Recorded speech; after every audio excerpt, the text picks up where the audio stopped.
Economía de bolsillo. Economía de bolsillo. Promediando la semana. Le damos una vuelta más al análisis de la política y la economía en la radio de la universidad.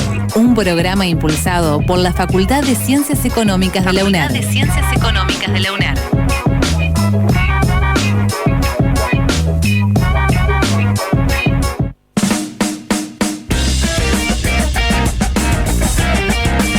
Muy buenas noches, bienvenidos y bienvenidas a una nueva emisión de Economía de Bolsillo, el programa impulsado por la Facultad de Ciencias Económicas de la UNER.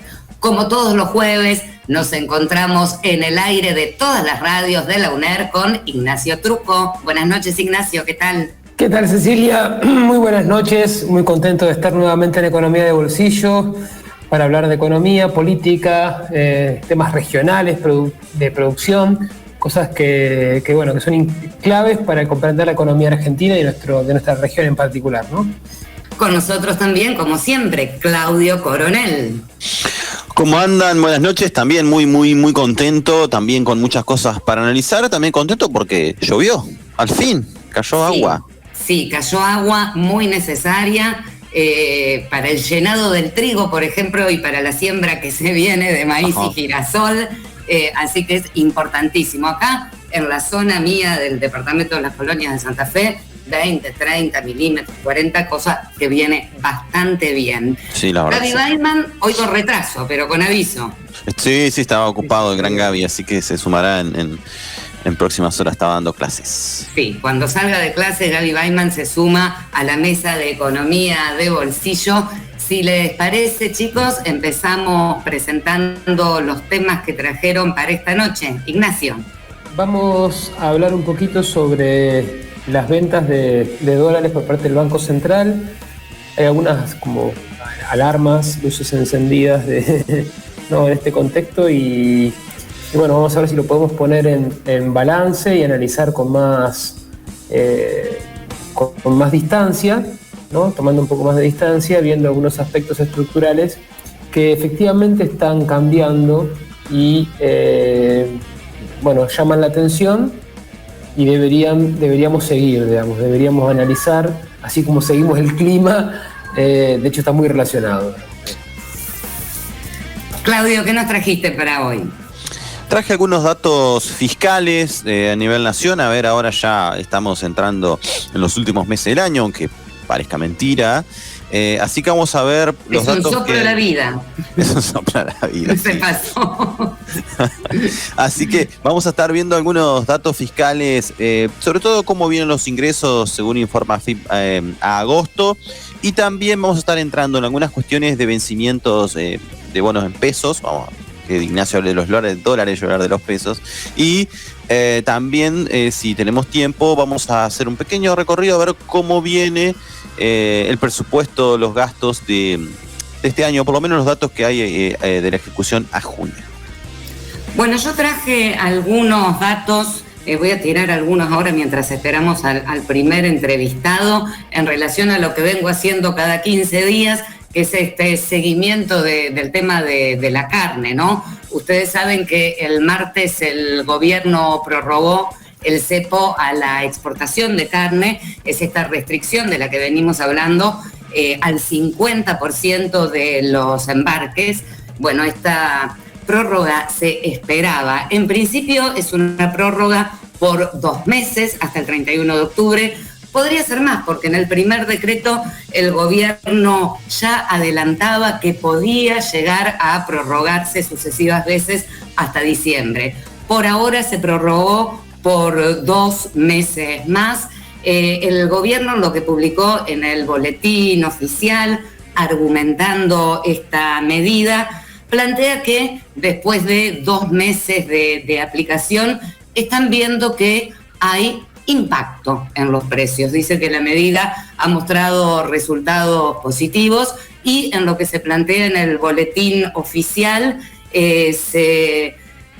habla de una cierta estabilización e incluso de alguna retracción de los precios. Después vamos a comentar algo de eso. Ahora le damos la bienvenida a Gabriel Weidman, que ya se suma a la mesa. Buenas noches, Gaby, ¿qué tal? Buenas noches, ¿cómo andan? Contento de estar unos minutos tarde, pero estar acá. Bueno, bienvenido como siempre y decinos qué nos trajiste para esta noche. Vamos a estar hablando sobre los datos que salieron de la venta de maquinarias agropecuarias, vinculado también un poco con los datos más estructurales del sector agropecuario.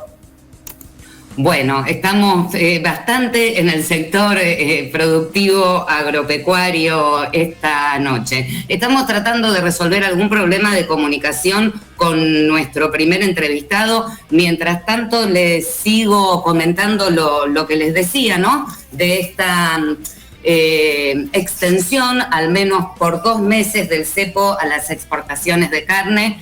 Como ustedes saben, lo venimos comentando, les decía, es un cepo al 50%, con algunas excepciones como la cuota Hilton, lo que se manda a Unión Europea y lo último que se habilitó, que es el envío de carne kosher a Israel.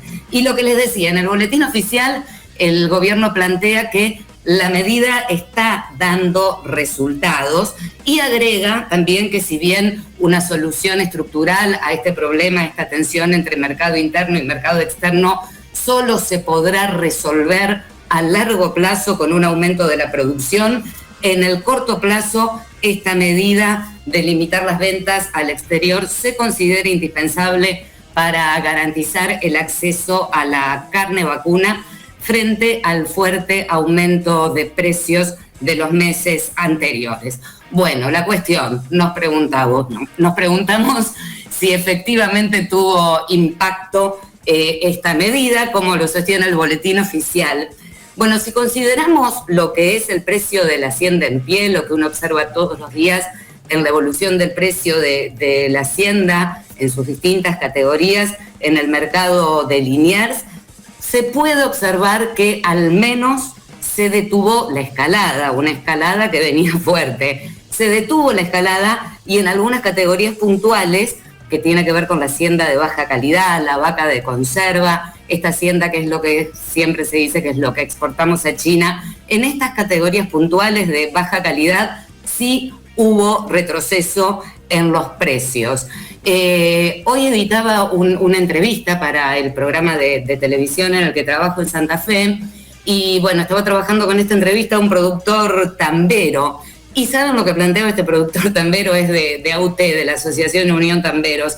Decía que con este cierre de exportaciones de este tipo de vacas, el tambero está bastante golpeado. Ustedes siempre, bueno, saben que el sector tambero es un sector que siempre está luchando por el precio de la materia prima y tiene distintos rebusques. Y un rebusque importante del tambero es la venta de la vaca de descarte. Es esa vaca que ya no va a dar leche y que se vende para la exportación. Este productor comentaba, bueno, que ahí el sector tambero está perdiendo un rebusque y un sostén importante.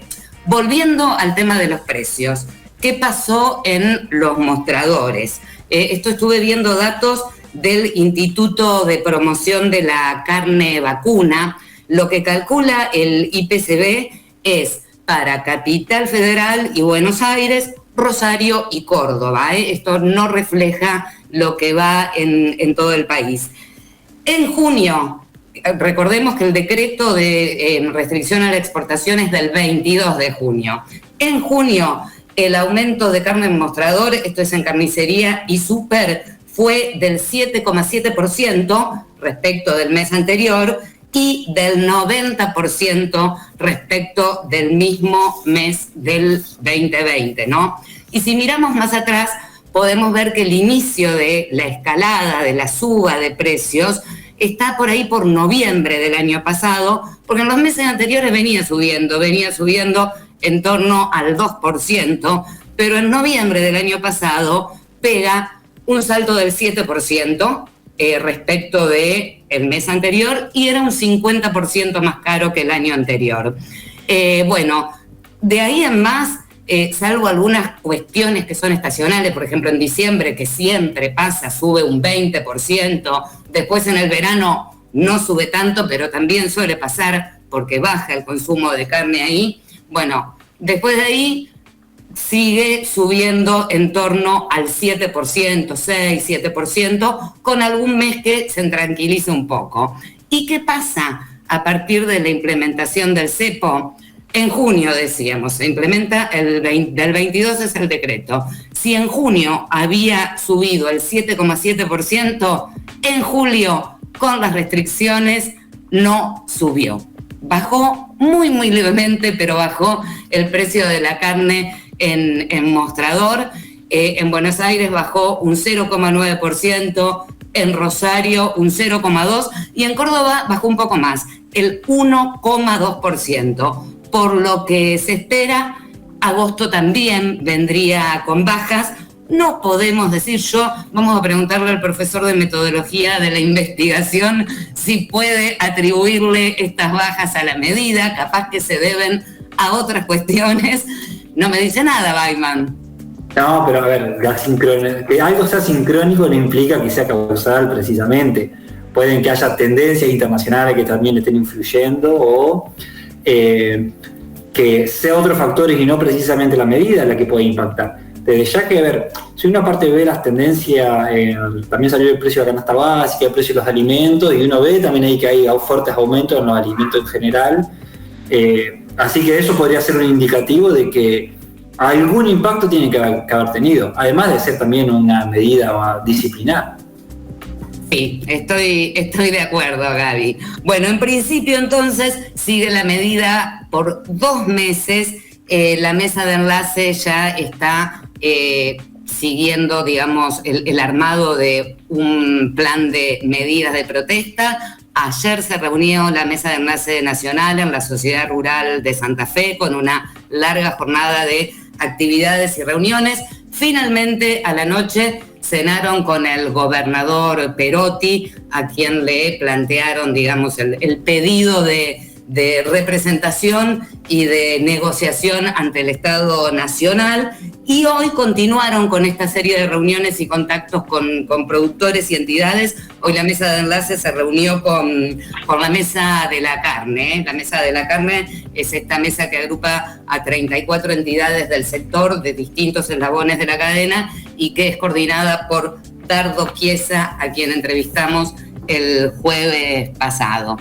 Bueno, hasta aquí el reporte quincenal ganadero, así que pasamos ya a nuestra primera entrevista de la noche. Estamos en comunicación con Hugo Müller. Hugo es ingeniero agrónomo, presidente de la Fundación Pro Arroz. Queremos hablar sobre la situación de la cadena del arroz en la provincia de Entre Ríos. Sabemos que están afectados los productores de arroz, el primer eslabón de la cadena, por la bajante del río Paraná. El agua es importantísima para la producción de arroz. Sobre esto y sobre otras cuestiones vamos a conversar con Hugo Müller. Buenas noches, Hugo. Bienvenido a Economía de Bolsillo. Buenas noches a ustedes y a todos los oyentes de la audiencia. Buenas noches, Hugo. Muchas gracias por atendernos. Gracias. No, es un placer. Me gustaría que nos des un panorama de cuál es el papel que tiene la cadena de arroz en Entre Ríos, digamos. ¿Cuál es la importancia de esta cadena y en particular qué particularidades tiene, ¿no? Perdón la redundancia, que se destaca, que sabemos que se ha destacado tanto en la estructura productiva regional? En primer lugar, hay que decir que el arroz es un cultivo de una economía regional que tiene prácticamente el 99% de su producción en la Mesopotamia argentina, incluyendo los afluentes del río Paraná en la provincia de Santa Fe y algo de Chaco y Formosa, pero las dos provincias que tienen más del 85% de la producción son Corrientes y Entre Ríos. El caso particular de Entre Ríos tiene a su vez una integración, porque el 80% de la industria arrocera que genera la elaboración del arroz para consumo interno y exportación se encuentra en la provincia de Entre Ríos, y básicamente en el cordón fuerte del arroz de los departamentos centrales de San Salvador, Villaguay, donde hay una importante economía agroindustrial. Y bueno, es un cultivo intensivo, se necesita muchos insumos, mucha mano de obra, se riega y se necesita gente capacitada.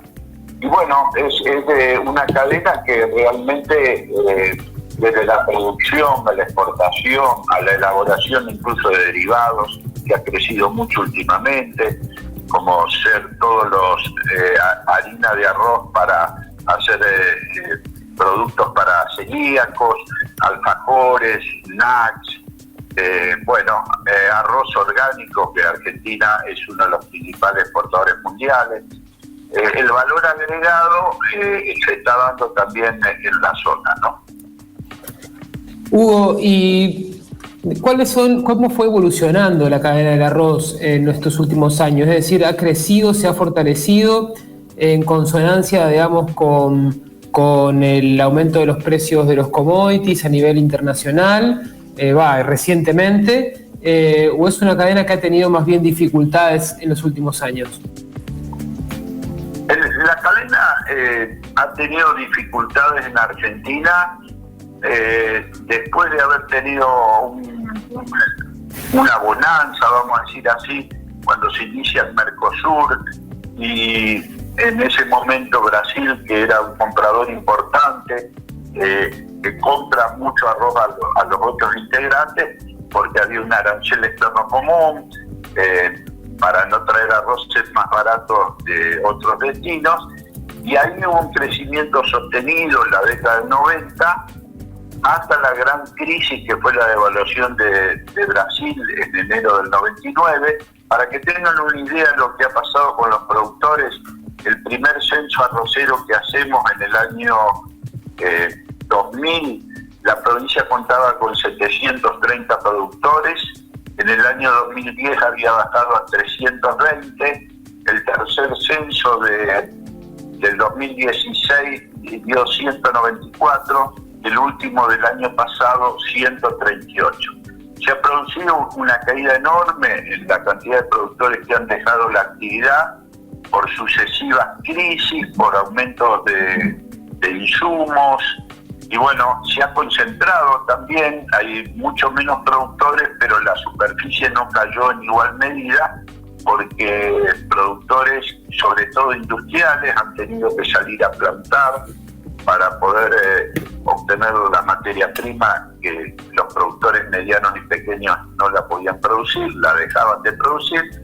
Y bueno, hemos tenido crisis importantes, que cada una de ellas dejaron gente en el camino, pero el año pasado, después de mucho tiempo, justamente por el aumento de los precios del arroz, por tanto el mercado interno, porque la gente empezó a cocinar en casa y el arroz fue uno de los que impulsó la demanda, y internacionalmente también, este año en menor medida, pero ha habido números positivos desde el punto de vista de los costos, ha habido rentabilidad y ha habido un pequeño aumento de la superficie que había bajado de 160.000 hectáreas en Entre Ríos en el año 98, y el año antepasado habíamos llegado al piso de 54.000 hectáreas, y el año pasado, este último verano, se plantaron 63, hubo un pequeño crecimiento. Lo que sí ha habido es un aumento importante en los rindes por la aplicación de tecnología, que en parte ha hecho morigerado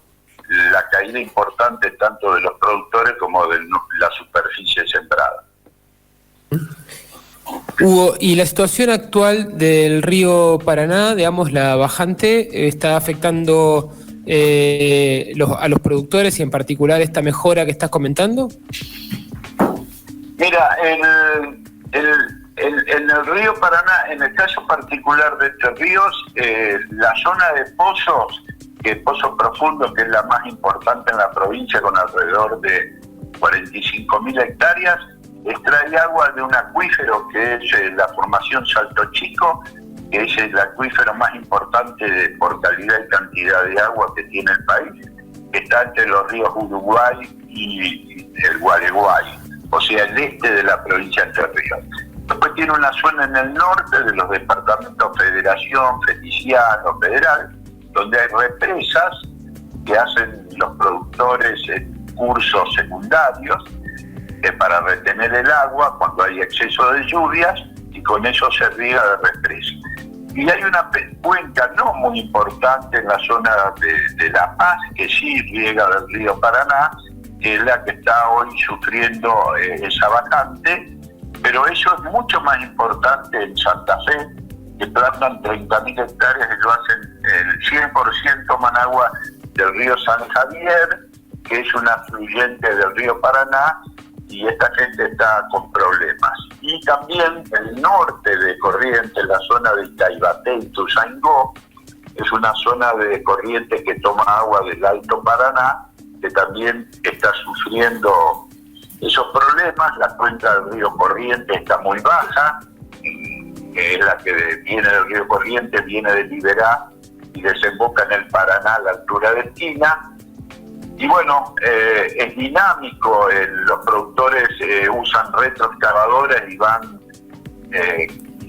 tratando de llegar con las bombas a donde hay agua, pero sí, hay dificultades, ¿no? Esas son hoy mucho más importantes todavía en Paraguay, que los ríos que van al río Paraguay están con serios problemas, y también las represas de Río Grande do Sul.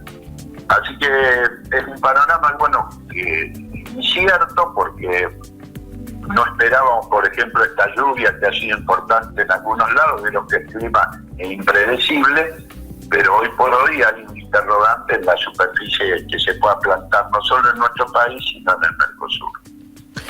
¿Pensás, Hugo, que eso puede afectar los precios internacionales, que esta particularidad de tener prácticamente las regiones afectadas en Brasil, en toda la cuenca del Paraná,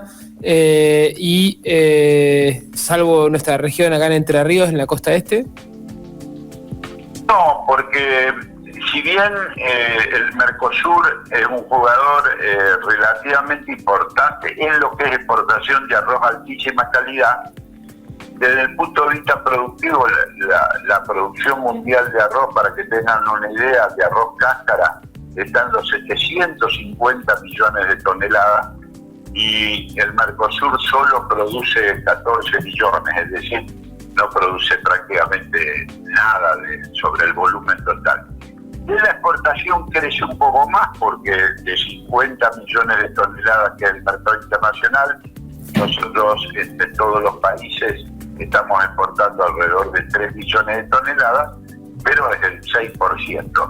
No va a mover eso. Lo que está condicionando, pero es para todos, todo el mundo ya se está alarmando de lo que está pasando, un poco por el COVID y algunos otros factores, es que los fletes internacionales, los precios de los containers para poder cargar, han tenido subas de hasta el 200%, y eso incluso hay faltantes, y eso sí está poniendo trabas en el flujo de mercaderías, y en el caso particular del arroz, en las exportaciones, que gran parte del arroz argentino se exporta por contenedores. Hugo, hay una característica que tiene el arroz que se ha transformado a lo largo de los últimos años, desde las innovaciones que vienen haciendo con las semillas, y en los últimos años con un alto agregado de valor también en la diversificación de productos. ¿Qué tendencias ves que vienen en ese sentido para el sector del arroz? ¿Cómo hay que seguir profundizando por el lado de la diversificación, o en qué están avanzando con la fundación? Nosotros, como jugador menor del mercado internacional, tuvimos siempre en claro que teníamos que estar posicionados no para competir con los arroces asiáticos de India, Vietnam y Tailandia, que son los principales jugadores, sino con entrar a mercados que privilegian la calidad y tienen poder adquisitivo para comprar un arroz de mayor calidad. No hay que olvidarse que los hidratos de carbono el 70% en el mundo la energía no la produce el trigo, la produce el arroz. El trigo produce los hidratos de carbono básicamente en los países de latitudes altas, Europa, Estados Unidos, Canadá y el sur también, pero en el trópico, donde están la gran mayoría de la población mundial, la fuente de energía diaria es el arroz. Y obviamente tiene que ser barato y está regulado por los gobiernos, etc. Nosotros apuntamos a mercados de alta calidad y en ese contexto hemos hecho un programa de mejoramiento con INTA que ya tiene 30 años, estamos cumpliendo, donde hemos logrado ya hace más de 15 años variedades de muy alta calidad que son valoradas, y hay mercados que privilegian ese arroz y pagan un plus sobre la media mundial. A eso hay que agregar arroces especiales, a eso hay que agregar también arroz orgánico, que Argentina tiene condiciones en el norte, entre Río y sur de Corrientes, para producirlo. Es un mercado que premia por precio la inocuidad. Hay gente que está dispuesta a pagar por algo orgánico en el mundo y eso va creciendo. Y ahí es donde veo la tendencia para poder perdurar en el negocio. Hugo, muchas gracias por la entrevista. Muy interesante la situación del arroz. Ojalá que puedan tener una buena campaña lo que viene hacia el futuro y que siga desarrollándose, digamos, este sector que, como bien contaba Gabio y vos explicabas recién, es un sector que ha incorporado tecnología y ha generado eslabonamientos radicados en la región, con un perfil, digamos, de economía regional que es tan importante para la generación de empleo, de actividad económica y producción de riqueza en el territorio, ¿no? Bueno, sí, les agradezco mucho la oportunidad de difundir estas situaciones. El arroz ocupa 8 veces más mano de obra por hectárea que los cultivos extensivos, y eso en un país y en una provincia que no genera empleo privado hace tiempo, es importante que tenga su lugar y que pueda incluso crecer, ¿no? Muchas gracias, Hugo. Bueno, gracias a ustedes. Era Hugo Müller en Economía de Bolsillo. Vamos a la primera tanda de esta noche y enseguida volvemos por todas las radios de la Universidad Nacional de Entre Ríos. Economía de Bolsillo en Twitter. @FCECO-UNER. Facebook, Facultad de Ciencias Económicas, UNER. Instagram, @FCECO.UNER. Economía de Bolsillo.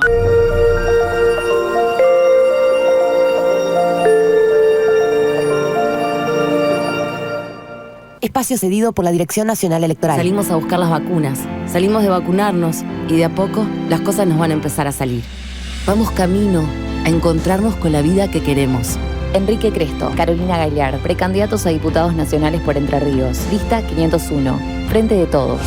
Programación 2021 en Radio UNER. Tu lugar se escucha. De lunes a viernes a las 10, la mañana de la radio de la universidad suena a 3 bandas. En simultáneo desde nuestras 3 emisoras en Paraná, Concordia y Concepción del Uruguay, juntas para analizar la realidad con perspectiva universitaria a través de un importante equipo de profesionales. Lunes a viernes, 10 de la mañana. A 3 bandas, por Radio UNER. Por Radio UNER. Tu lugar se escucha. Cedido por la Dirección Nacional Electoral. Pusieron la educación en cuarentena hasta que pedimos que abran las escuelas. Construyamos un futuro diferente. Con Galimberti, Salinas, Schneider, Entre Ríos cambia. Precandidatos a diputados nacionales por Entre Ríos. Lista 502B. Juntos por Entre Ríos. Espacio cedido por la Dirección Nacional Electoral. Salimos a buscar las vacunas, salimos de vacunarnos y de a poco las cosas nos van a empezar a salir. Los amigos van a salir, las familias van a salir. Vamos a salir al recreo, las pymes van a salir. Vamos a salir a cosechar, vamos a salir a la igualdad. Los fulbitos van a empezar a salir, los trabajos van a salir. Vamos camino a encontrarnos con la vida que queremos. Enrique Cresto, precandidato a diputado nacional por Entre Ríos. Lista 501. Frente de Todos. Espacio cedido por la Dirección Nacional Electoral. Para renovar a la izquierda, Federico De Marchi, diputado nacional por Entre Ríos. Lista 194. Movimiento al Socialismo. Programación 2021 en Radio UNER. Tu lugar se escucha. De lunes a viernes a las 7 de la mañana, toda la información y el análisis están en Cara y Seca. Juan Pablo Arias y un gran equipo hacen el clásico periodístico de las mañanas con toda la actualidad. Opinión y la mejor música para comenzar la jornada. Lunes a viernes, 7 de la mañana. Cara y Seca 2021 por Radio UNER. Tu lugar se escucha. Espacio cedido por la Dirección Nacional Electoral. Soy Sofía y quiero que con fuerza nuestra voz llegue al Congreso para que la ley de juventudes sea una prioridad. Juan Manuel Rossi, Natalia Noaco, precandidatos a diputados nacionales por Entre Ríos. Lista 50A, Partido Socialista. Podemos Entre Ríos.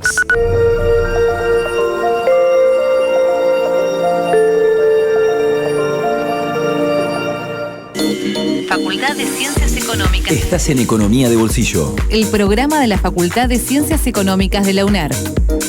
Tu lugar se escucha.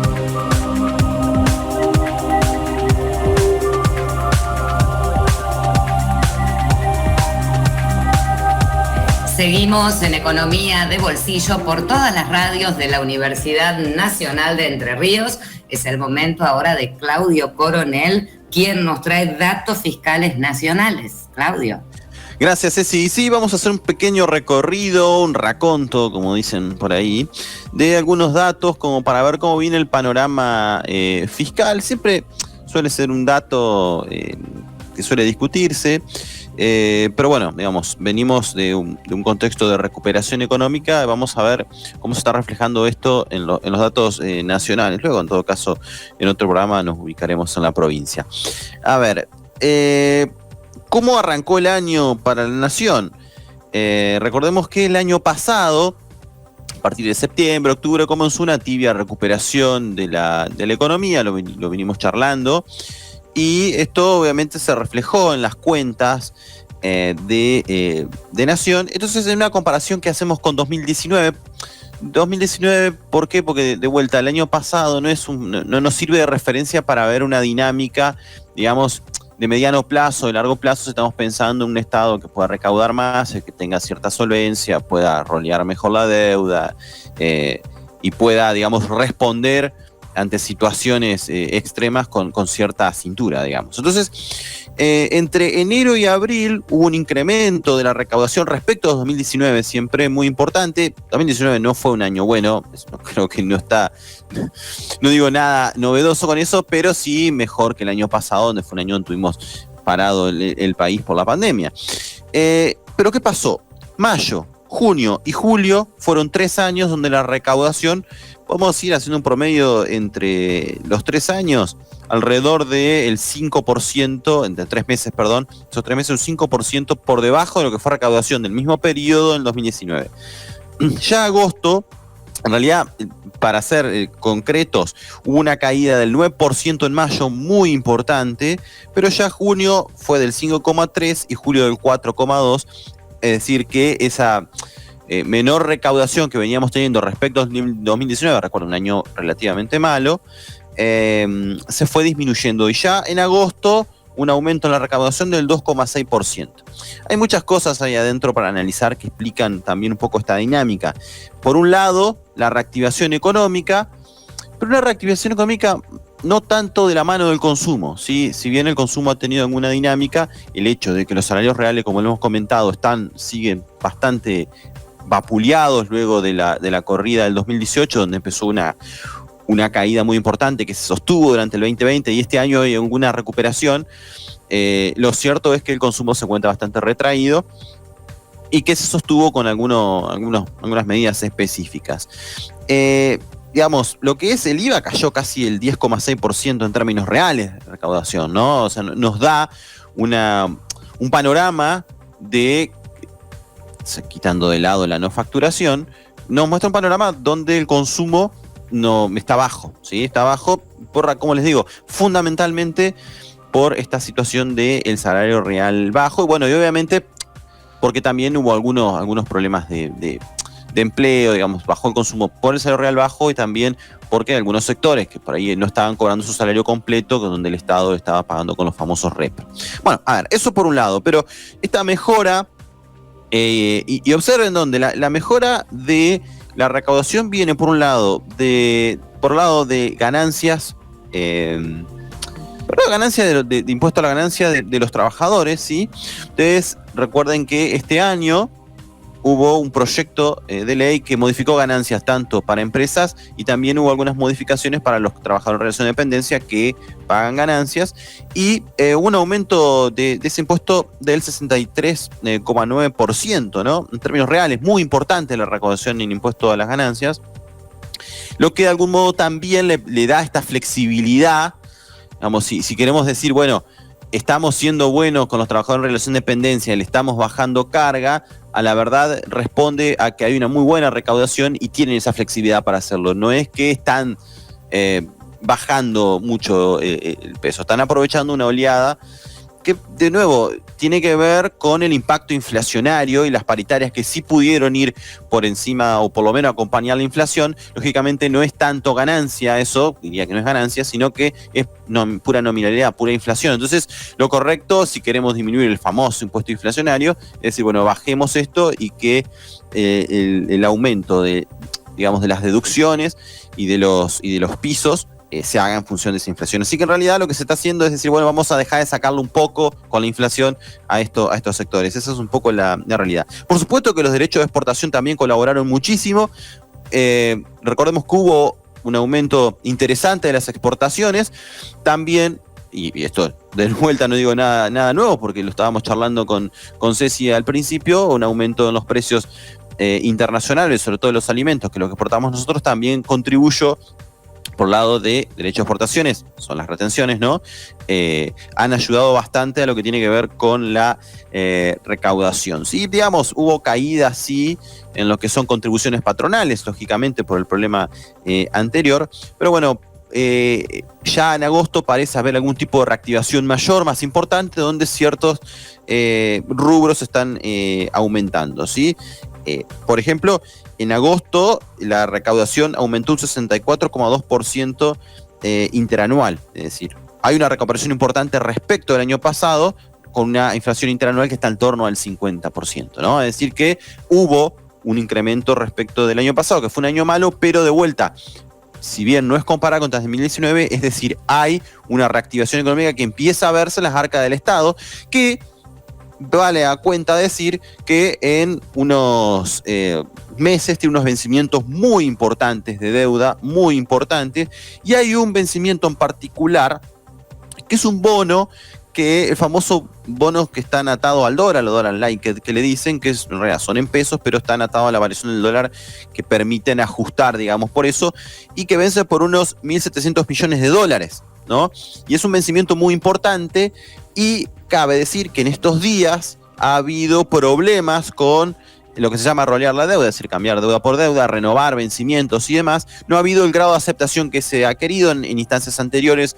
Las licitaciones que se hacían superaban las ofertas, lo que se pedía. En esto, las últimas han estado por debajo del total requerido, así que están tratando de hacer ofertas un poco más a corto plazo, con un mayor rendimiento, en vez de las que estaban haciendo ahora, que eran a más largo plazo. La realidad es que entre los meses de octubre y noviembre tenemos vencimientos que fueron emitidos esta deuda por 284 millones y 297 millones, uno en cada mes.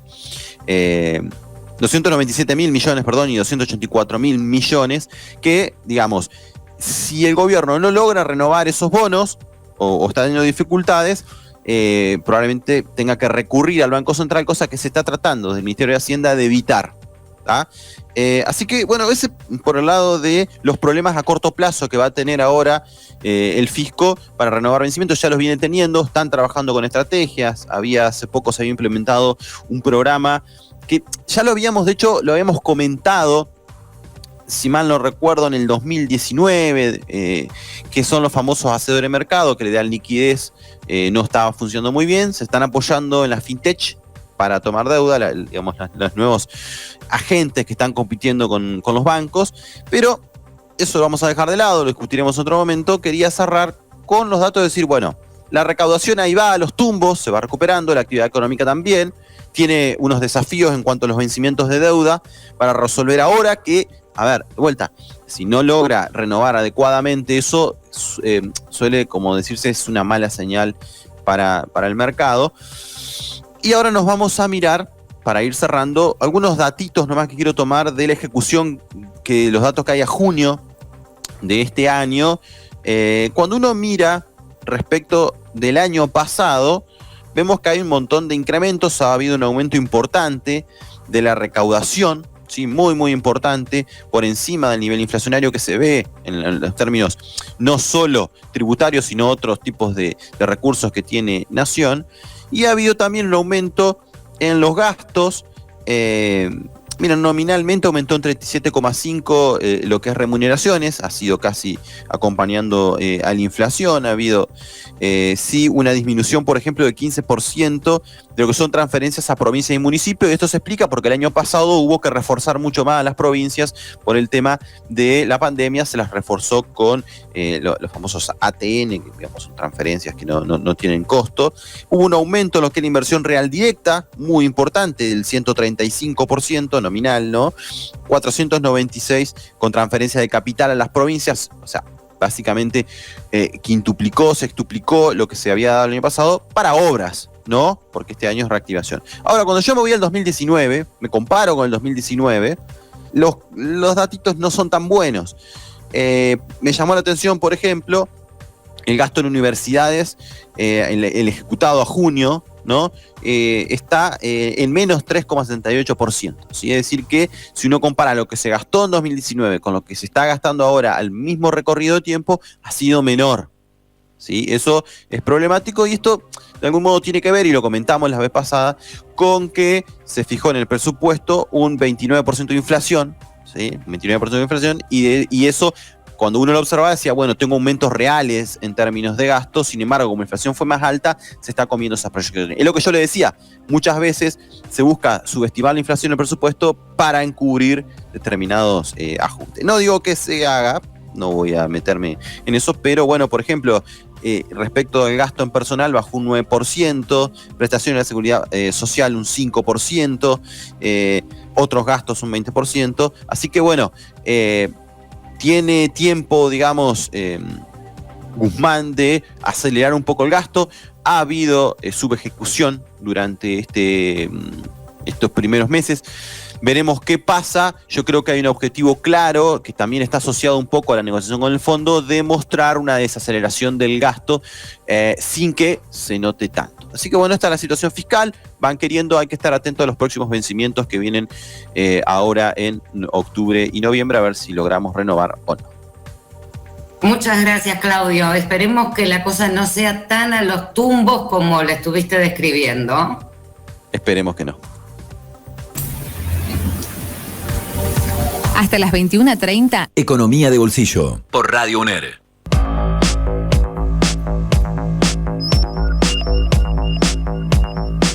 Seguimos en Economía de Bolsillo. Es el momento ahora del informe de Ignacio Truco. Ceci, esta semana básicamente hubo una serie de noticias que en líneas generales circularon algunas estimaciones privadas, porque todavía no tenemos los datos del Banco Central, pero en las estimaciones privadas de las ventas de dólares por parte del Banco Central y una disminución de las reservas en las últimas semanas. Incluso llegaban a hablar de unos 500 millones de dólares en los primeros días de septiembre, digamos, ¿no? Bueno, en estos días y en la semana pasada, creo, ¿no? Incluso creo que el dato fuerte fue que agosto cerró con un retroceso neto de reservas. Hay que ver exactamente el número, pero debe andar por ahí, ¿no? Algo que no venía pasando en julio, había habido un aumento relativamente importante En realidad fue un aumento importante, pero una parte de esas reservas se utilizaron para pagar deuda. Incluso se pagó unos 800 millones de dólares de deuda de cancelación del Tesoro y del Banco Central, que de hecho fue la cancelación más importante desde la crisis del 2019, ¿no? De la crisis de deuda en la que entramos cuando prácticamente fuimos a un impago y nos vimos obligados a tener que renegociar, de modo tal de que en algún punto también eso afecta, ¿no? Y empiezan a circular, digamos, miedos, porque el Banco Central, como sabemos, tiene unas limitaciones muy estrechas en términos de reservas netas. Se calculan unos 7.000 millones de dólares, dependiendo de la estimación. En total hay unos 40.000 millones de dólares de reservas, de las cuales muchas están de alguna manera comprometidas por deuda preexistente. Y que básicamente son la prenda de una negociación en curso con el FMI, ¿no? Y por lo tanto todo esto, cada uno de estos puntos agrega incertidumbre, y ante la primera caída en las reservas, por más que sea relativamente poco en relación al volumen total de reservas, o un poco más si se toman las reservas netas, genera algún miedo en torno al mercado de cambio y una eventual devaluación. Entonces hay algunas cosas que habría que ver, digamos, estructuralmente. ¿En qué se basa de alguna manera la solvencia de un país en términos externos, ¿no? Hay dos aspectos centrales. En primer lugar, en qué medida, digamos, sus exportaciones son superiores a sus importaciones, y si esa diferencia finalmente se liquida en el mercado local o hace todo lo posible por evadir el mercado local o fugarse, por decirlo de alguna manera. Y por otra parte, si eso que finalmente queda se corresponde con las necesidades de financiamiento, digamos, o el flujo, ¿no? de pago de intereses y amortizaciones a los que está comprometido tanto el sector público como el sector privado. Si esas cosas no calzan de forma estructural, entonces uno puede esperar a la larga que haya una crisis de cambio del mercado de cambios, que haya una crisis en el sector externo. Y si esas cosas calzan a nivel estructural, uno puede prever que las oscilaciones temporales se terminen ordenando en torno a algún equilibrio, o más que un equilibrio, digamos, a cierta estabilidad, ¿no? Los equilibrios en el mundo de las relaciones económicas son siempre temporales, ¿no? Y en ese sentido habría que ver algunas cuestiones. En primer lugar, es el precio internacional de los bienes que nosotros exportamos. Hay ahí una estimación que hace el Banco Central, que es muy interesante. Es una compilación de diferentes precios y es un número índice que reúne diferentes precios de distintos commodities. Y hoy en día estamos en un nivel particularmente en el sector agropecuario, en un índice que llegó en el mejor de los momentos a 267 puntos y después bajó en los últimos meses, desde mayo hasta hoy viene bajando y está situado en los 250 puntos. Recordemos que el máximo en 2012 que llegó a los 314 puntos, es decir que estamos todavía un poco lejos de ese máximo, pero el mínimo que tocamos con la plena pandemia fue de 154, es decir que hoy estamos a 100 puntos por encima de casi un poquito menos pero casi 100 puntos por encima de ese valor índice. ¿Qué quiere decir esto? Quiere decir de que hubo un recorte en el aumento de precios de los commodities que exporta la Argentina, en particular el sector agropecuario, pero la recuperación en términos estructurales parece ser bastante sólida. Y si uno se mete a ver producto por producto, en particular, por ejemplo, el aceite de soja, las harinas de soja, el poroto de soja y las carnes, en todos los casos uno ve algo similar, pero, por ejemplo, el complejo oleaginoso que ayer o hoy, no me acuerdo, se publicaron los datos los complejos exportadores. El más importante es el complejo de oleaginosa, le sigue la harina de soja. Tanto el complejo de oleaginosas como el de harina, si bien sufrieron una corrección, no es tan brusca como ocurrió con otros commodities. y la ponderación que tiene el sector oleaginoso en este índice que construye el Banco Central es bastante menor que la que tiene, digamos, como complejo exportador en nuestras exportaciones. De modo tal de que en algún punto, si bien es cierto de que los precios no están explotando al alza, como ocurrió en los últimos meses desde fines del 2020, desde comienzos del 2020 o de primera mitad, y que han tenido una corrección, tampoco es que, no presentan por ahora las características de un quiebre, ¿no? De un desplome de los precios. Algo que puede efectivamente ocurrir, pero no necesariamente es lo más probable. Por otra parte, la cuestión de la deuda, eso es decir, con los precios internacionales al alza o más o menos estables en valores altos, uno podría decir, bueno, en términos estructurales, Argentina tiene ese flanco con un valor positivo.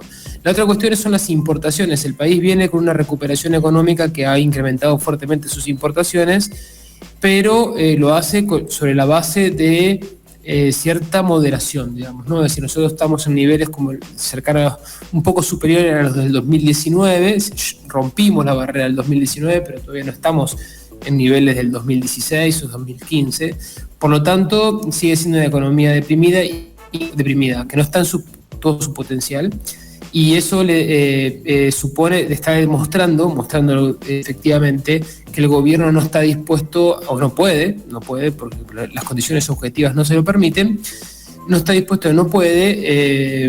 poner el acelerador y reventar los dólares que tiene como superávit, ¿no? Llevar a un nuevo endeudamiento. Sea en este caso para comprar maquinaria, a diferencia de lo que fue en el 2018, que fue para viajes de turismo o fuga de capitales, ¿no? De modo tal de uno no ve un gobierno que esté descontrolado, ¿no? Una situación descontrolada en la actividad económica, al contrario, más bien conservadora. Finalmente, en lo que respecta a deuda, esa cuestión está resuelta por los próximos años, al menos en lo que refiere, digamos, al sector público frente a los acreedores privados, y estamos en plenas negociaciones con el FMI. Según algunos trascendidos, las negociaciones estarían yendo por un camino bastante provechoso, en particular porque la negociación estaría siguiendo las pautas, digamos, de la recuperación de Islandia, que tuvo una crisis en el mundo y que requirió, ¿no?, una fuerte regulación del mercado de cambio durante mucho tiempo. Y esa es una de las claves que hay que tener en cuenta. Nuestro mercado de cambios no tiene un solo tipo de cambio. Y tiene muchos tipos de cambio, incluso debe haber, digamos, podemos llamar infinitos tipos de cambio, porque cada dólar se negocia y se disputa de alguna manera con el Banco Central en función de las posibilidades, ¿no? Y por lo tanto, cuando se habla de una devaluación, normalmente se cometen excesos en suponer algo que no existe.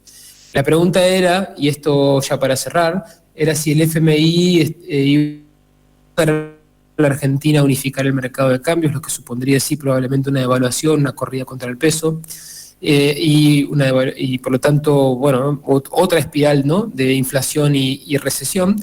Y al parecer, digamos, eso no estaría ocurriendo, porque precisamente lo que caracteriza de Islandia, de la crisis de deuda, fue precisamente un tiempo muy largo, muy prolongado de administración de la moneda, de la divisa internacional, ¿no?, del mercado de cambios, que es lo que Argentina creo que hoy va a definir su posición estructural. Es decir, una fuerte legitimidad del gobierno para tener una política relativamente consistente con el equilibrio en el sector externo. Mientras que los precios internacionales no bajen, eso no va a ser tan duro, nos va a permitir cosechar algunos puntitos de crecimiento, pero de forma moderada. Y en la medida en que eso ocurra, y la autoridad monetaria y la autoridad política, que en esto yo no veo demasiadas divergencias entre la mayor parte de los sectores políticos argentinos, eso va a establecer, digamos, una pauta cambiaria relativamente estable. Y si finalmente se logra un acuerdo con el FMI que convalide esta realidad institucional, lo más probable es que el gobierno logre sin problemas mantener tener el tipo de cambio administrado, digamos, sin grandes oscilaciones y en particular lograr, digamos, que no haya una fuga masiva de capitales. De hecho, si uno agrega a todo esto, el comportamiento de la fuga está en niveles mínimos, la cantidad de personas que compran monedas y billetes son muy pocas y no hay formación de activos externos masivos como lo hubo en el 2019 o no tan masivos, pero sí acelerados en el 2020 en el contexto de la pandemia. De modo tal de que si bien la situación de Argentina es muy frágil y por lo tanto el riesgo siempre es muy alto y hay muchas variables en cuestión, por ahora, y en esto coincido con el Banco Central, o más que coincido, digamos, creo que el Banco Central no nos está engañando cuando dice de que no está viendo el mercado de cambios bajo una situación de estrés anormal. Pero, por supuesto, y en función también de evitar cometer abusos, y hacer pronósticos exagerados, más vale mantener siempre una cuota de duda y de revisión permanente de las cuentas a fin de saber cómo evoluciona el mercado de cambios, ¿no? Muchas gracias, Igna. Vamos a una nueva tanda y enseguida volvemos con más economía de bolsillo por todas las radios de la Universidad Nacional de Entre Ríos. Economía de bolsillo en Twitter. @FCECO-UNER. Facebook, Facultad de Ciencias Económicas, UNER. Instagram, @FCECO.UNER. Economía de bolsillo.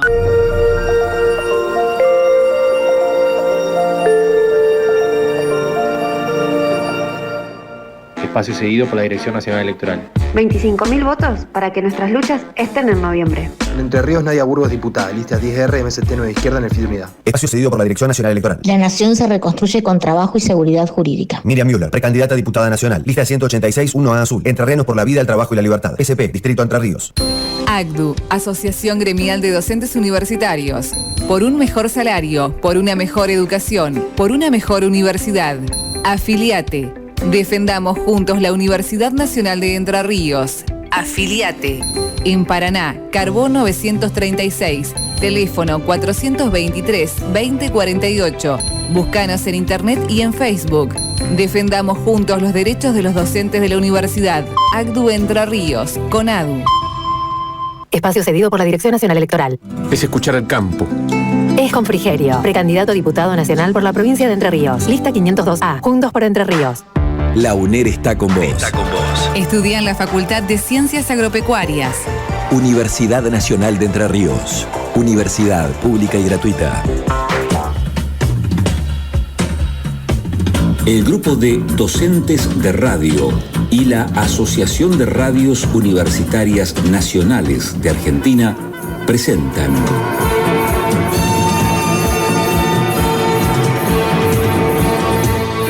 las 15ª Jornadas Universitarias, la radio del nuevo siglo.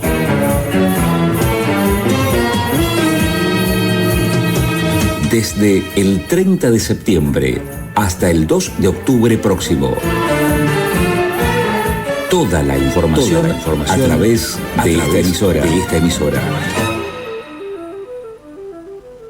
Espacio cedido por la Dirección Nacional Electoral. Los desastres ambientales que estamos viviendo no son fenómenos naturales. Luchemos por otro modelo productivo, sin transgénicos ni agrotóxicos, por una reforma agroecológica integral donde los pueblos decidan qué y cómo producir. En Entre Ríos, Nadia Burgos, diputada. Lista 10R, MST Nueva Izquierda en el FIT Unidad.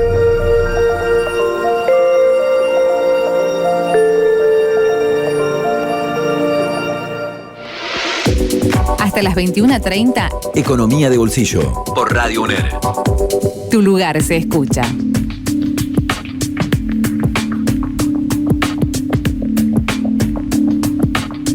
Seguimos en Economía de Bolsillo por todas las radios de la Universidad Nacional de Entre Ríos.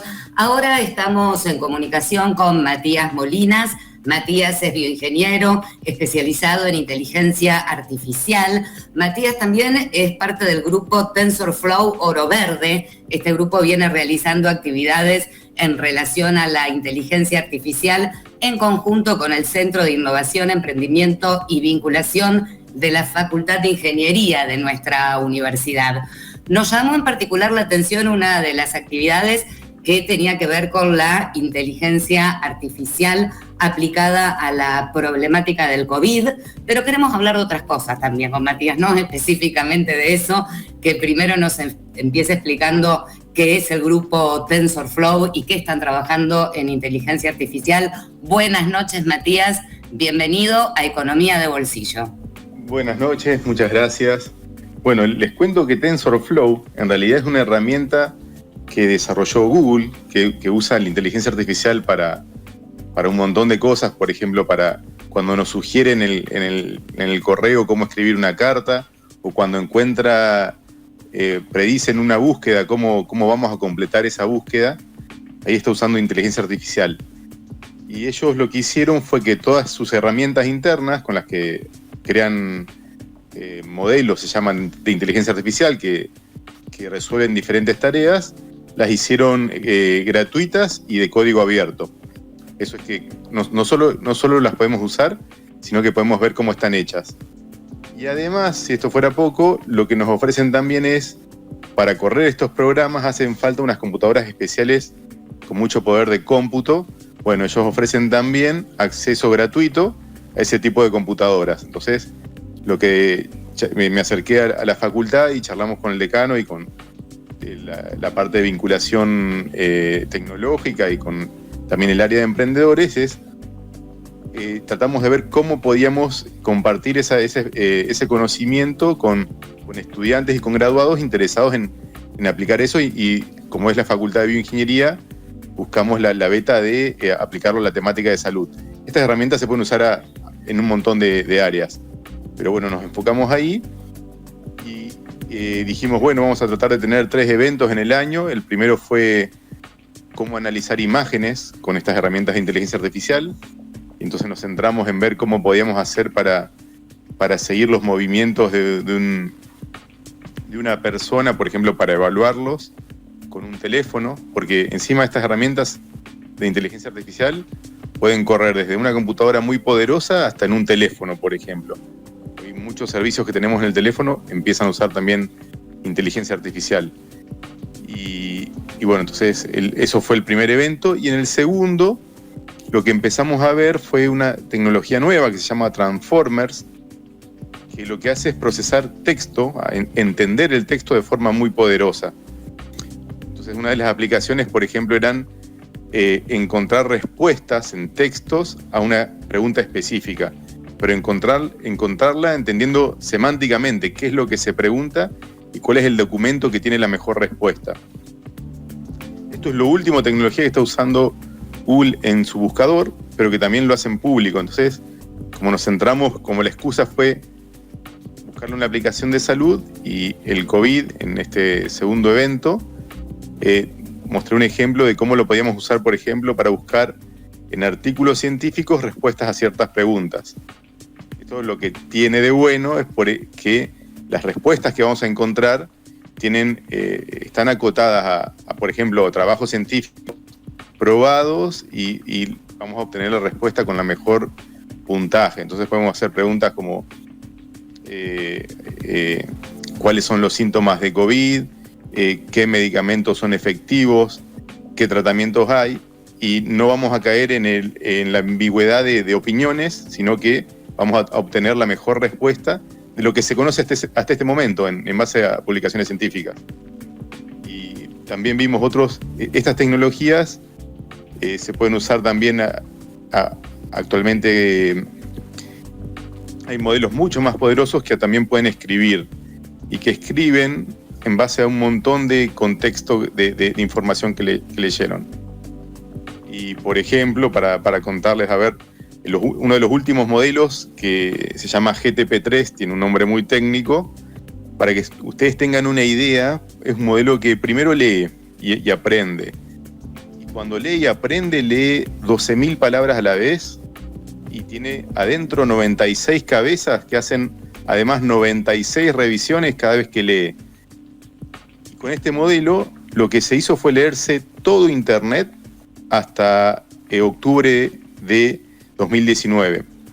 Entonces, esa es su gran base de conocimiento y el modelo, como lee tanto texto, además entiende cuando empieza a leer de qué trata el texto. Entonces hice un ejemplo que fue como un juego, pero para ver el poder de estas herramientas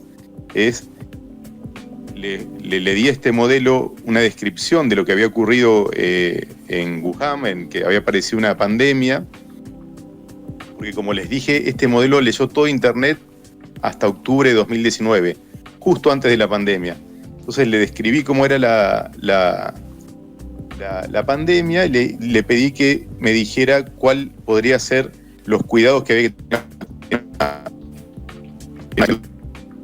Entonces el modelo empezó, por ejemplo, a escribir lo que sería un protocolo de cuidado.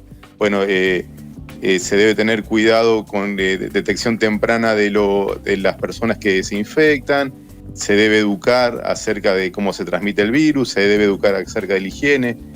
Después mencionaba algunas... Lo interesante que tiene por ejemplo, este modelo es que puede relacionar otras fuentes de información porque leyó todo. Entonces sacaba un artículo, decía, bueno, como dice la Agencia de Estados Unidos para la Prevención de las Transmisiones de Enfermedades, se debería tener este y este cuidado.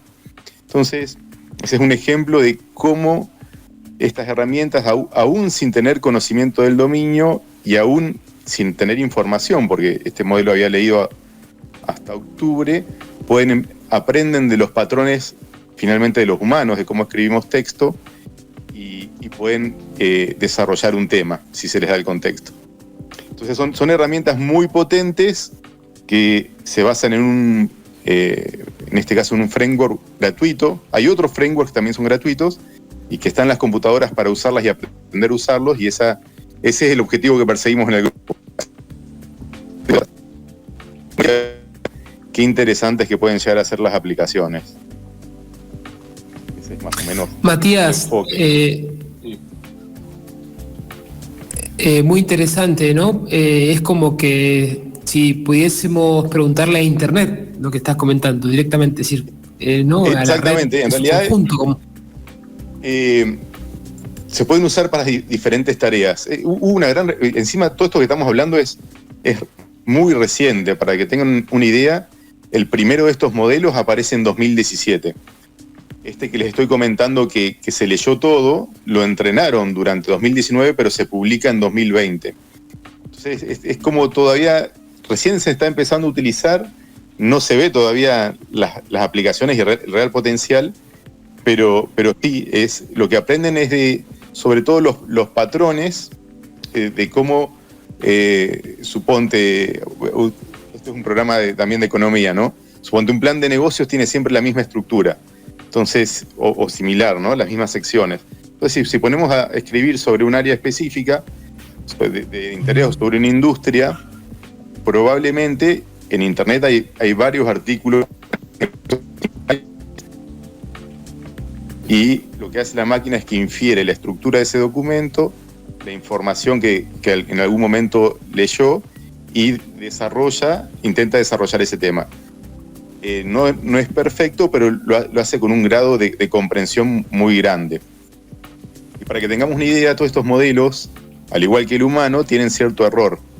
Pero el fenómeno que se ha venido dando es que de 2017 en adelante, para evaluarlo se utilizan distintas pruebas. Por ejemplo, agarro un conjunto de datos donde tengo 1000 preguntas y le presento documentos que tienen o no la respuesta.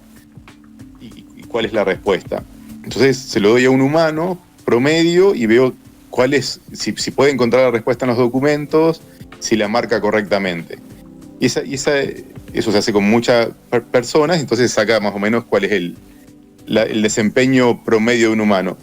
Y lo que empezó a pasar es que estos modelos empiezan a superar en diferentes tareas, empiezan a superar el humano promedio. Entonces, Matías, desde el punto de vista, por ejemplo, económico, es un cambio muy... Y hay todo también una discusión, ¿no? Y se le puede, por ejemplo... Claro, la pregunta es esa, ¿no? ¿De qué naturaleza es esa entidad a la que podemos llamar la inteligencia colectiva de Internet, la síntesis, digamos, ¿no?, que realiza la inteligencia artificial.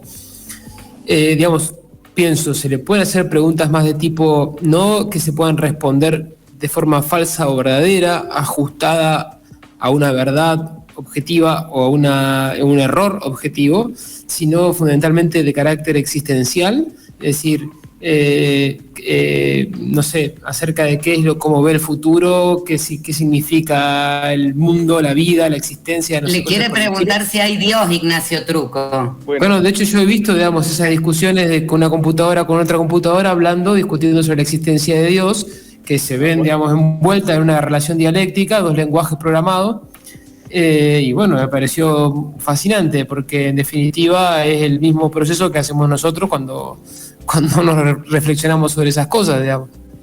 Como quizá vos me estás dando la respuesta. Primero, una aclaración, que hay distintos modelos. El que podría escribir libremente es uno de los últimos. Antes, los modelos que aparecen en 2017 y después, para terminar de entrenarlos, de enseñarles, hay que enseñarles una tarea específica. Por ejemplo, responder preguntas. Por ejemplo, clasificar texto en si es un comentario positivo o negativo. En 2020, con este último modelo, aparece un modelo que puede hacer cualquier tipo de tarea, porque se leyó casi todo Internet, leyó frases muy largas, 12.000 palabras, entonces entiende muy bien el contexto y es capaz de comprender el contexto y a partir de ahí seguir desarrollando. Y respondiendo a tu pregunta, lo que finalmente hace este modelo es que aprende, en base al contenido que se le dio, cómo se relacionan las cosas. Entonces, probablemente esas preguntas existenciales o las preguntas que le quieras hacer, lo que hace finalmente es, en base a todo lo que leyó y comprendió, reproduce con alguna variación ajustada a lo mejor vos le das primero, comenzás dándole un contexto, como, bueno, en el contexto de esta situación, y haces una pregunta. Eso ya lo condiciona al modelo. Y lo que simplemente va a hacer es va a tratar de seguir en base al conocimiento de todo lo que leyó. Entonces, probablemente la respuesta va a tener que ver con lo que alguien publicó en Internet y escribió sobre el tema y cuál es lo mejor de eso, lo que mejor se asocia al contexto que vos le estás dando. Entonces, sí puede responder esas preguntas. En realidad lo que hizo fue aprender muy bien cómo lo hacemos los humanos. No es su palabra, sino que es como un aprendizaje de todo ese contenido que volcamos en Internet. Claro, pero tampoco es la palabra de alguien específico, ¿no? Porque no es ni mi palabra, ni la palabra de Cecilia, ni la tuya, Matías, sino que en definitiva es una palabra colectiva, una síntesis. El espíritu de la época puede ser la palabra. Claro, el espíritu, para Hegel sería el espíritu. Bueno, y hay discusiones muy interesantes, como que en el espíritu de la época y en el contenido que hay en Internet hay ciertos sesgos. Por ejemplo, no están representadas las minorías, no están... o sea, si uno lo analiza, hay más contenido en idioma inglés que en otros idiomas. Entonces, realmente lo que está haciendo la máquina es aprendiendo muy bien, pero aprende todo. Y hay un trabajo adicional que es darle, por ejemplo, ese balance entre lo que aprende. Si uno quiere evitar cierto tipo de respuesta sesgado, tiene que enfocarse en trabajar con esos problemas. Entonces, son todas unas problemáticas muy interesantes que se están en este momento empezando a desarrollar y resolver, que se dan a raíz de que aprendió todo y que la información que tenemos en Internet no es perfecta, ¿no? Matías, nos queda poco tiempo, es interesantísimo lo que nos estás contando. Ya para ir cerrando, te pregunto, ¿qué proyecciones tiene el grupo de Oro Verde? Si tienen más actividades, ¿qué planes tienen a futuro? Venimos muy bien, la verdad tuvo mucha convocatoria, fue como una apuesta, ahí yo le agradezco al decano, a la gente de vinculación tecnológica, y sí, estamos preparando una nueva actividad que se va a anunciar dentro de muy poco, y vamos a tratar de ir un poco más allá. Hasta ahora los eventos son charlas, estamos viendo cómo podemos ayudar a que esto, ayudar a la práctica y a que lo lleven a la práctica en la facultad. Y también, aprovechando el momento de pandemia, estamos ofreciendo los eventos en forma remota y sumando así gente muy interesante. Hay muchos graduados que geográficamente no están ahora en Entre Ríos y se sumaron, y inclusive de otros países. Entonces, ese es el lado bueno, diríamos, de la pandemia, que nos animamos a usar los medios y llegamos mucho más lejos. Pero sí, se vienen nuevas actividades. No puedo adelantar mucho más. A lo mejor en un próximo programa se las cuento con detalle. Dale. Muchas gracias, Vamos a estar Matías. atentos. Bueno. Gracias, Matías. Era Matías Molinas en Economía de Bolsillo. Estás en Economía de Bolsillo. El programa de la Facultad de Ciencias Económicas de la UNER. Bueno, tramo final del programa de esta noche. Nos quedan unos minutos para Gabriel Weinman. Gaby. Gracias, Ceci. Es muy interesante lo que comentaba Matías, la verdad. Es un tema que sería muy bueno poder trabajarlo un poco más en profundidad también en la Facultad de Económicas. Pero por lo pronto la idea es poder hablar de el informe que sacó el INDEC sobre la evolución de la cantidad de maquinaria agrícola vendida en el segundo trimestre del año 2021, ya que, tiene algunos resultados que por ahí en algún punto llaman la atención. En primer lugar, resalta un aumento del 50% en términos de facturación del segundo trimestre respecto del segundo trimestre del año pasado. Claramente también con un fuerte efecto inflacionario en el medio, ¿no? Ya que la inflación también entre la mitad del año pasado y esta mitad de año ronda el 50%. Ahora, cuando uno ve un poco para adentro esa composición de los principales componentes que abarca la maquinaria agrícola, encuentra a las cosechadoras como el principal elemento que más aumentaron. Pero cuando uno observa no el valor facturado, sino las cantidades, las unidades vendidas de cada uno de estas maquinarias, encuentran caídas en torno al 5 y 10% que llaman bastante la atención. Por el lado de los tractores un 9,8% y las sembradoras un 11,9% y las cosechadoras un 11,4%. Sobre todo porque cuando uno mira para atrás lo que fueron pasando los trimestres del año 2020 y del año 2019, observa que en términos de facturación, el incremento venía siendo en torno al 80 y 100%, con una parte de un efecto inflacionario, con un incremento en lo que eran las ventas de la maquinaria agrícola en el sector agropecuario. Y este 50% en particular, que se registra en el segundo trimestre del año 2021, se puede comparar con un poco más del 100% que se duplicó en el segundo trimestre del año pasado y un poco más del 80% que aumentó en el año 2019. Ya en el año 2018 esa situación no había sido contrario, una caída en los términos totales de facturación en el año 2018 respecto del 2017, donde en ese año en particular se había observado una devaluación que había impactado fuertemente en el sector agropecuario, en lo que eran las adquisiciones de maquinaria y de inversión.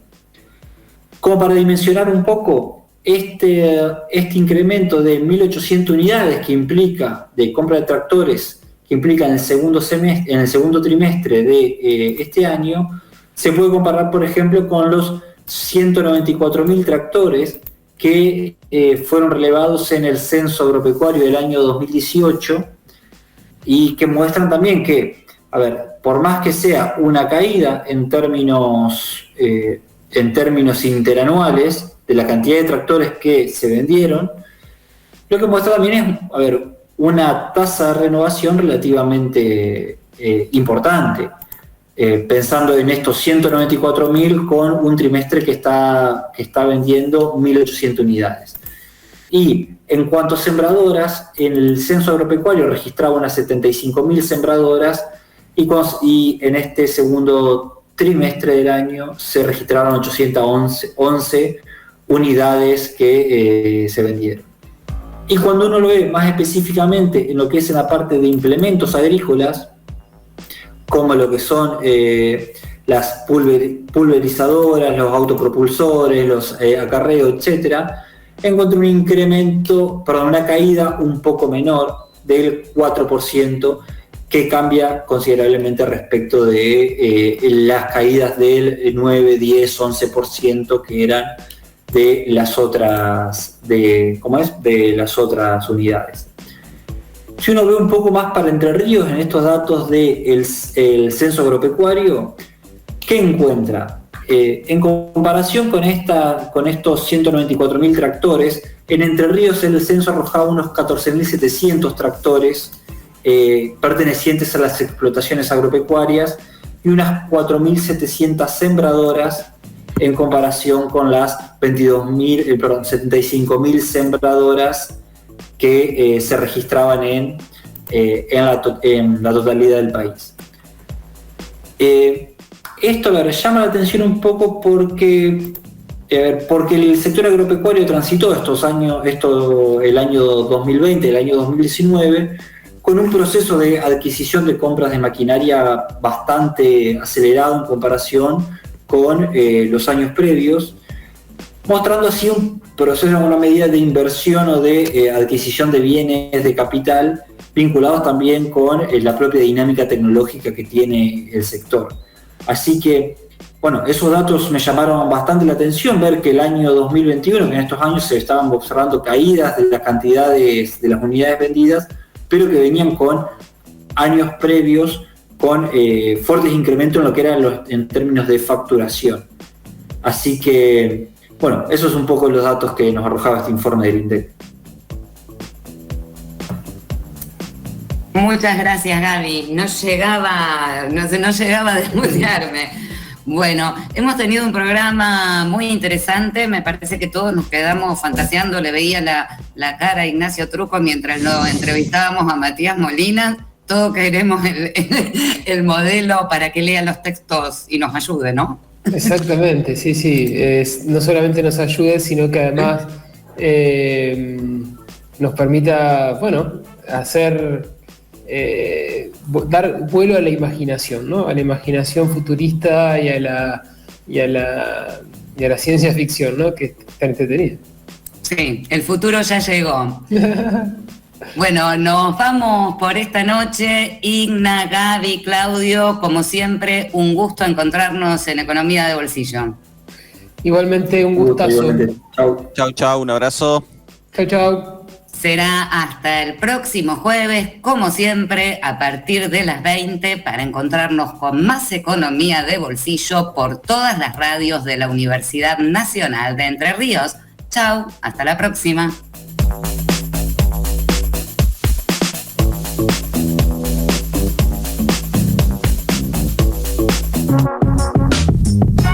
Economía de bolsillo. Promediando la semana. Le damos una vuelta más al análisis de la política y la economía en la radio de la universidad. Un programa impulsado por la Facultad de Ciencias Económicas de la UNAR.